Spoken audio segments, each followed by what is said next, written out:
ബംഗാൾ SIR-ൽ സുപ്രധാന ഉത്തരവുമായി സുപ്രീംകോടതി electoral register ഓഫീസർമാരായി ജഡ്ജിമാരെ നിയമിക്കാൻ സുപ്രീംകോടതി നിർദ്ദേശിച്ചു. ബി ബാലഗോപാൽ വിവരങ്ങളുമായിട്ടുണ്ട്. ബാലഗോപാൽ, ബംഗാളിലെ SIR വലിയ പ്രശ്നമായി നൽകുകയാണ്. മമതാ ബാനർജിനെ സുപ്രീംകോടതിയിൽ നേരിട്ടെത്തുകയും ഒക്കെ ചെയ്താണ്. പക്ഷേ കുറച്ച് സമയം നീട്ടി നൽകുക മാത്രമാണ് സുപ്രീംകോടതി. ഇത് ഇപ്പോൾ എന്ത് ഇടപെടലാണ് സുപ്രീംകോടതി നടത്തുന്നത്? ഇത്തരത്തിലുള്ള അതിപ്രധാനവും സുപ്രധാനവുമായ ഉത്തരവാണ് ഇപ്പോൾ സുപ്രീം കോടതിയുടെ ഭാഗത്ത് നിന്നുണ്ടായിരിക്കുന്നത്. കാരണം SIR നടപടികൾ നടത്തുന്നതിന് നേരത്തെ അന്യ സംസ്ഥാനങ്ങളിൽ നിന്നുള്ളവരെ കൊണ്ടുവരാൻ വേണ്ടി ഇലക്ഷൻ കമ്മീഷൻ തീരുമാനിച്ചിരുന്നു. പക്ഷേ ബംഗാൾ സർക്കാരിന്റെ ആവശ്യം പരിഗണിച്ചുകൊണ്ട് ഈ സംസ്ഥാനത്ത് നിന്നുള്ളവരെ തന്നെ പരിഗണിക്കാൻ സുപ്രീം കോടതി നിർദ്ദേശിക്കുകയും ചെയ്തിരുന്നു. ഇതിന്റെ അടിസ്ഥാനത്തിൽ ഈ ഇലക്ഷൻ ഡ്യൂട്ടിക്ക്, അതായത് ഇലക്ടറൽ രജിസ്റ്റർ ഓഫീസർമാരായി പരിഗണിക്കേണ്ടവരുടെ പട്ടിക കൈമാറുവാൻ വേണ്ടി ബംഗാൾ സർക്കാരിനോട് സുപ്രീം കോടതി ആവശ്യപ്പെടുകയും ചെയ്തിരുന്നു.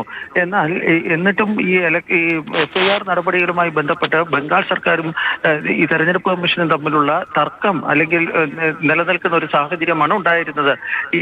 ഇന്ന് സുപ്രീം കോടതിയിലും പ്രതിഫലിക്കുകയാണ് ഉണ്ടായത്. തുടർന്നാണ് സുപ്രീം കോടതി ഈ വിഷയത്തിൽ, അതായത് ഇലക്ടറൽ ഓഫീസർമാരായി ഈ ജുഡീഷ്യൽ ഓഫീസർമാരെ നിയമിക്കുവാൻ, അതായത് ജഡ്ജിമാരെ നിയമിക്കുവാൻ വേണ്ടി നിർദ്ദേശിച്ചിരിക്കുന്നത്.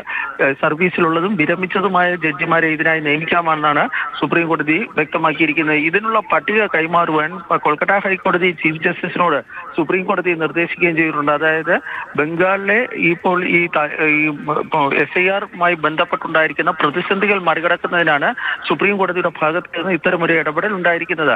വളരെ സുപ്രധാനമായ ഒരു നിരീക്ഷണവും ഇന്ന് ചീഫ് ജസ്റ്റിസിന്റെ അധ്യക്ഷതയിലുള്ള ബെഞ്ചിൽ നിന്നുണ്ടായി. അതായത് ബംഗാൾ സർക്കാരും തെരഞ്ഞെടുപ്പ് കമ്മീഷനും തമ്മിൽ ഒരു അവിശ്വാസം അല്ലെങ്കിൽ പരസ്പര വിശ്വാസമില്ലായ്മ നിലനിൽക്കുന്നുവെന്നാണ് കോടതി പറഞ്ഞിരിക്കുന്നത്. അതുകൊണ്ടാണ് കോടതിയുടെ ഭാഗത്ത് നിന്ന് ഈ ഇടപെടൽ ഇപ്പോൾ ഉണ്ടായിരിക്കുന്നത്. ശരി. ബി ബാലഗോപാലാണ് വിവരങ്ങൾ നൽകിയത്. ബംഗാളിലെ SIR-ൽ കോടതിയുടെ ഇടപെടലാണ്. അവിടുത്തെ ഇലക്ടറൽ രജിസ്റ്റർ ഓഫീസർമാരായി ജഡ്ജിമാരെ നിയമിക്കണമെന്ന നിർദ്ദേശമാണ് സുപ്രീം കോടതി മുന്നോട്ട് വച്ചിരിക്കുന്നത്.